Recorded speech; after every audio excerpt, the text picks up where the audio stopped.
அனைவருக்கும் அன்பு வணக்கங்கள் சொந்தங்களே. இந்த வீடியோவில் நாம் சபரிமலை ஐயப்பன் கோவிலில் 18 படிகள் ஏன், அதன் மகத்துவம் என்ன, வாங்க வீடியோக்குள்ள போய் தெரிஞ்சுக்கலாம். சபரிமலையில் 18 படிகள் ஏறி ஐயப்பனை தரிசித்தால் அந்த பக்தரின் வாழ்க்கையில் ஐயப்பன் படிப்படியாக உயர்வை தருவான் என்பது நம்பிக்கை. இந்த 18 படிகளும் 18 விதமான குணங்களை குறிப்பதாகவும் 18 தேவதைகள் இந்த படிகளில் வாழ்வதாகவும் சொல்லப்படுகிறது. சத்திய தர்மங்கள் வடிவில் கடுத்த சாமி, கருப்ப சாமி, கருப்பாயி அம்மாள் ஆகியோர் காவல் தெய்வங்களாக இந்த 18 படிகளை காத்து வருகின்றனர். ஏற்றம் தரும் 18 படி. சபரிமலை ஐயப்பன் கோவில் என்றாலே அனைவரின் நினைவிலும் வருவது 18 படிகள். அதன் மீது தர்ம சாஸ்தாவாக வீற்றிருக்கும் மணிகண்டன் சன்னிதானம். கார்த்திகை முதல் தேதி மாலை அணிந்து ஒரு மண்டலம் கடும் விரதம் இருந்து இருமுடி கட்டி சபரிமலை யாத்திரை சென்று 18 படிகள் ஏறி ஐயப்பனை தரிசிப்பதுதான் ஒவ்வொரு ஐயப்ப பக்தனும் வாழ்நாள் பாக்கியமாக கருதுவது. அதிலும் சபரிமலையில் 18 படிகள் ஏறி ஐயப்பனை தரிசித்தால் அந்த பக்தரின் வாழ்க்கையில் ஐயப்பன் படிப்படியாக உயர்வை தருவான் என்பது நம்பிக்கை.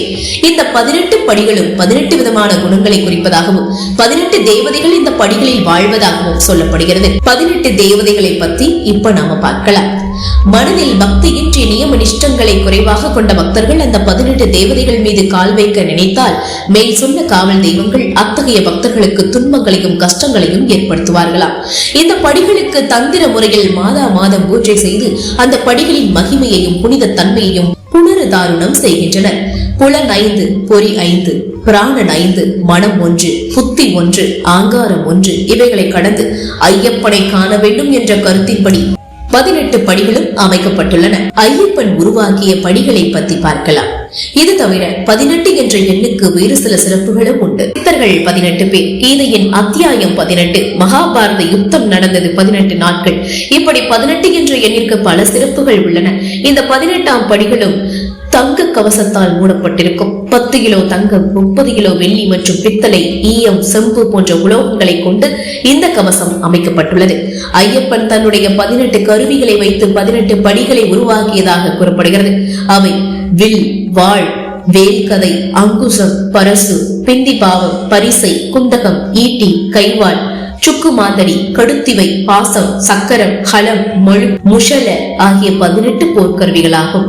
ஐயப்பன் கோவிலில் உள்ள 18 படிகளில் விநாயகர், சிவன், பார்வதி, முருகன், பிரம்மா, விஷ்ணு, ரங்கநாதர், காளி, யமன், சூரியன், சந்திரன், செவ்வாய், புதன், குரு, சுக்கிரன், சனி, ராகு, கேது ஆகிய 18 தேவதைகள் இருந்து அருள்வதாக சொல்லப்படுகிறது. இந்த 18 படிகள் உணர்த்தும் தத்துவத்தை பற்றி இனி பார்க்கலாம். முதல் படி விஷாத யோகம். பிறப்பு நிலையற்றது. நாம் செய்யும் நல்லவையும் கெட்டவையுமே நம் புண்ணிய பாவங்களை நிர்ணயிக்கும் என்று உணர வேண்டும். இறைவன் அருளால் முக்தி அடைய வேண்டும் என்ற ஆத்ம துடிப்பே விஷாத யோகம். இதுவே முதல் படி. இரண்டாம் படி சாங்கிய யோகம். பரமாத்மாவே என் குரு என்பதை உணர்ந்து அவரிடம் ஆத்ம உபதேசம் பெறுவது இரண்டாவது படி. மூன்றாம் படி கர்ம யோகம். உபதேசம் பெற்றால் போதுமா? மனம் பக்குவம் அடைய வேண்டாமா? பலனை எதிர்பார்க்காமல் கடமையை செய்யும் பக்குவம் மூன்றாவது படி. நான்காவது படி என்ன தெரியுமா? ஞான கர்ம சந்நியாச யோகம். பாவம் புண்ணியங்கள் பற்றி கூட கவலைப்படாமல் எதன் மீதும் பற்றி இல்லாமல் பரமனை அடையும் வழியில் முன்னேறுவது நான்காம் படி. ஐந்தாம் படி சந்நியாச யோகம். நான் உயர்ந்தவன் என்ற கர்வம் இல்லாமல் தான தர்மங்கள் செய்வது ஐந்தாம் படி.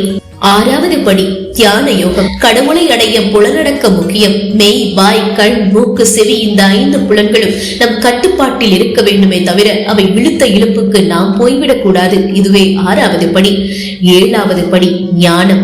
இந்த உலகில் காண்பவை எல்லாமே பிரம்மம் தான், எல்லாமே கடவுள் தான் என உணர்வது ஏழாவது படி. எட்டாவது படி அட்சர பிரம்ம யோகம். எந்நேரமும் இறைவனை பற்றிய நினைப்புடன் வேறு சிந்தனைகளே இல்லாமல் இருப்பது எட்டாவது படி. ஒன்பதாம் படி ராஜ வித்ய ராஜகுக்கிய யோகம். கடவுள் பக்தி மட்டுமே இருந்தால் பயனில்லை. சமூக தொண்டாற்றி ஏழையின் சிரிப்பில் இறைவனை காண்பதுதான் உண்மையான பக்தி, உண்மையான ஆன்மீகம் என்று உணர்வது 9ஆம் படி. 10ஆம் படி விபூதி யோகம். அழகு, அறிவு, ஆற்றல் என எத்தகைய தெய்வீக குணத்தை கண்டாலும் அதை இறைவனாகவே காண்பது 10ஆவது படி. 11ஆம் படி விஸ்வரூப தரிசன யோகம். ஆண்டவனில் உலகத்தையும் உலகில் ஆண்டவனையும் பார்க்கும் மனப்பக்குவத்தை வளர்த்துக் கொள்வது 11ஆவது படி. 12ஆம் படி பக்தி யோகம். இன்பம், துன்பம், விருப்பு, வெறுப்பு, ஏழை, பணக்காரன் என்பன போன்ற வேறுபாடுகளை களைந்து எல்லாவற்றிலும் சமத்துவத்தை விரும்புவதுதான் 12ஆவது படி. படிப்படியாக வாழ்வில் உயர்வு தரும் இந்த 13வது படி க்ஷேத்ரஞா விபாக யோகம். எல்லா உயிர்களிலும் வீற்றிருந்து ஆண்டவனே அவர்களை இயக்குகிறார் என்பதை உணர்ந்ததுதான் இந்த 13வது படி. 14ஆம் படி குணத்திர விபாக யோகம். பிறப்பு, இறப்பு, மூப்பு ஆகியவற்றால் ஏற்படும் துன்பங்களை அகற்றி இறைவனின் முழு அருளுக்கு பாத்திரமாவதே 14ஆம் படி. 15ஆம் படி தெய்வாசுர விபாக யோகம். தீய குணங்களை ஒழித்து நல்ல குணங்களை மட்டும் வளர்த்து கொண்டு நம்மிடம் தெய்வாம்சத்தை அதிகரிப்பது 15ஆம் படி. 16ஆம் படி சம்பத் விபாக யோகம். இறைவன் படைப்பில் எல்லோரும் சமம் என்று உணர்ந்து அகங்காரம் வராமல் கவனமுடன் இருப்பது 16ஆம் படி. 17வது படி சிரிதாத்ரய விபாக யோகம். சர்வம் பிரம்மமயம் என்று உணர்ந்து பரபிரம்ம ஞானத்தை பெறுவது 17வது படி. 18ஆம் படி மோட்ச சந்நியாச யோகம். யாரிடமும் எந்த உயிர்களிடமும் பேதம் பார்க்காமல் உன்னையே சரணாகதி அடைகிறேன் என்று இறைவன் சன்னதியில் வீழ்ந்தான் அவன் அருள் செய்வான் என்று ஆண்டவனையே சரணடைவதுதான் 18ஆம் படி. சத்தியம் நிறைந்த இந்த 18 படிகளையும் படிப்படியாய் கடந்து வந்தால் நம் கண்ணெதிரே அந்த கரிமலை வாசன் மணிகண்ட பிரபு பேரொளியாய் தரிசனம் தருவார், நம் வாழ்வுக்கு வளம் சேர்ப்பார் என்பதே ஐயனின் 18 படிகள் நமக்கு உணர்த்தும் தத்துவமாகும் என்பதை கூறி இந்த வீடியோவை நான் நிறைவு செஞ்சுக்கிறேன். இந்த வீடியோ இல்லங்க உங்களுக்கு ஐயப்பனை ரொம்பவே பிடிக்கும்னா லைக் பண்ணுங்க. சுவாமியே சரணம் ஐயப்பா என்ற கோஷத்தை கமெண்ட் பாக்ஸ்ல மறக்காம பதிவிடுங்க. ஐயப்ப பக்தர்களுக்கு தயவு செய்து இந்த வீடியோவை ஷேர் பண்ணுங்க. மேலும் இது போன்ற ஆன்மீக வீடியோக்களுக்கு நீங்க பண்ண வேண்டியது நம்மளுடைய சேனலை சப்ஸ்கிரைப் பண்ணி சப்போர்ட் பண்ணுங்க. மீண்டும் சந்திக்கலாம் சொந்தங்களே. நமது சந்திப்புகள் அனைத்தும் சந்தர்ப்பமாகும் பொழுது அதுவரை நன்றி, வணக்கம்.